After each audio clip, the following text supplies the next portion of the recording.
नमस्कार दोस्तों, current economy scenario की क्लास में आपका अभिनंदन है। आज हम दो महत्वपूर्ण न्यूज़ को लेकर चर्चा कर रहे हैं। सबसे पहले हम देखेंगे कृषि योजना को लेकर कि कौन कौन सी कृषि योजनाओं का विलय हुआ और ये क्या सरकार के द्वारा निर्णय लिया गया। आपकी प्रतियोगिता परीक्षा को लेकर महत्वपूर्ण न्यूज़ ये रहेगी। साथ ही आप ओम बिरला जी की ये तस्वीर देख रहे हो, जिन्होंने CSPOC का एक सम्मेलन भारत में आयोजित किया गया है। ये आखिरकार ये सम्मेलन क्या है और इसमें कौन कौन से देशों ने शामिल हुए थे और इसका कब गठन किया गया था, आखिरकार ये किन बिंदुओं पर कार्य करते हैं, तमाम बिंदुओं को लेकर आज की इस न्यूज़ में हम चर्चा करेंगे। तो इन दोनों न्यूज़ को हम विस्तारित रूप से हम देखें तो सबसे पहले हम कृषि को लेकर जो न्यूज़ है उस पर चर्चा करते हैं।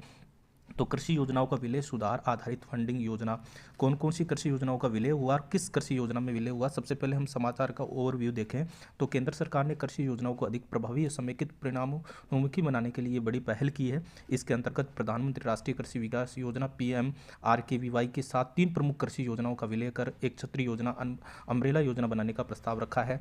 तो सबसे पहले महत्वपूर्ण बात है ये प्रधानमंत्री राष्ट्रीय कृषि विकास योजना, आप ध्यान में रखिएगा।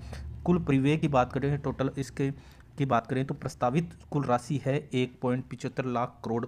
ध्यान में रखिएगा, अवधि इसकी 5 वर्ष है। लागू होने की संभावित अवधि है इसकी 16वें वित्त आयोग चक्र के दौरान इसको लागू करना प्रस्तावित है। ये एक योजना है जिसको आप ध्यान में रखिएगा। प्रधानमंत्री राष्ट्रीय विकास योजना के अंतर्गत 3 प्रमुख कृषि योजनाओं का विलय किया जाएगा, जैसा कि आपको ध्यान में है। साथ ही हम देखें कि उद्देश्य है इसका राज्यों में कृषि सुधारों को तेज करना और प्रदर्शन आधारित फंडिंग लागू करना। यानी यहाँ बड़ी ध्यान में रखिएगा, आउटकम को देखकर ही फंडिंग की जाएगी केंद्र सरकार द्वारा। अगर हम देखें, अब केवल आवंटन नहीं बल्कि सुधार और परिणाम के आधार पर राज्यों को धन मिलेगा। जिन योजनाओं का विलय इसके अंतर्गत किया जाएगा PMRKVY में निम्न योजनाओं का विलय हम देखें तो सबसे पहले देखें KV कृषि योजना, साथ ही राष्ट्रीय प्राकृतिक खेती मिशन NMNF और राष्ट्रीय मधुमक्खी एवं शहद मिशन NBHM।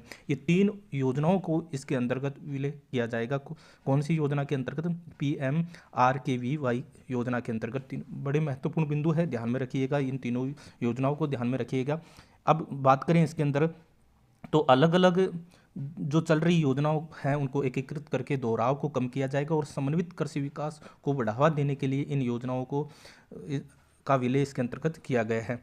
नई छतरी योजना के तहत निम्न क्षेत्रों को एक साथ जोड़ा जाएगा। निम्न बिंदुओं पर बात करें, कृषि, डेयरी, मत्स्य पालन, प्राकृतिक खेती और मधुमक्खी पालन, इनको एक साथ लेने का इस योजना के तहत विचार है, प्रस्तावित है।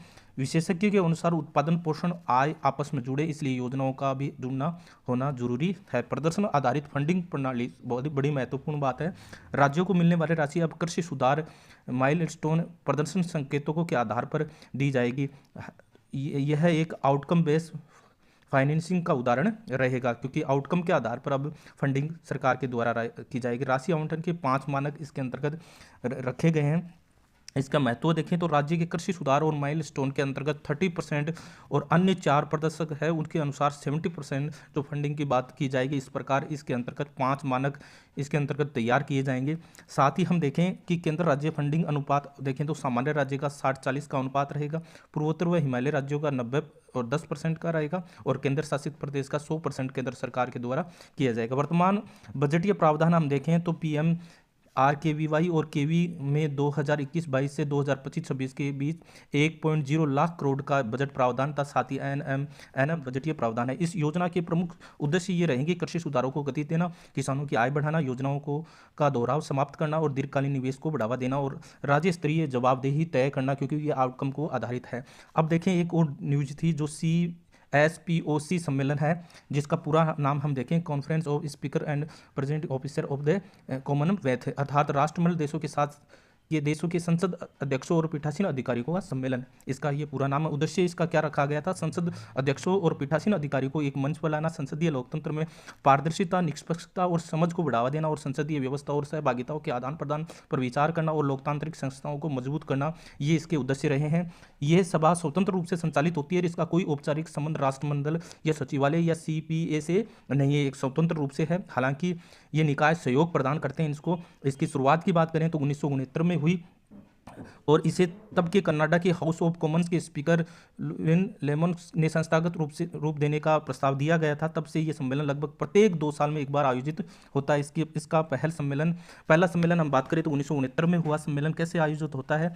ये जो सम्मेलन है किसी सदस्य देश की संसद में आयोजित होता है। इसमें स्पीकर, अध्यक्ष, उपाध्यक्ष और पीठासीन अधिकारी शामिल होते हैं। विषयों में देखें तो संसदीय लोकतंत्र, टेक्नोलॉजी जैसे एआई है, सोशल मीडिया, नागरिक सहभागिता आदि शामिल होते हैं। ये याद रहे कि इसका 2 साल में एक सम्मेलन होता है और बीच में स्टडी कमेटी मीटिंग का पैटर्न भी अपनाया जाता है।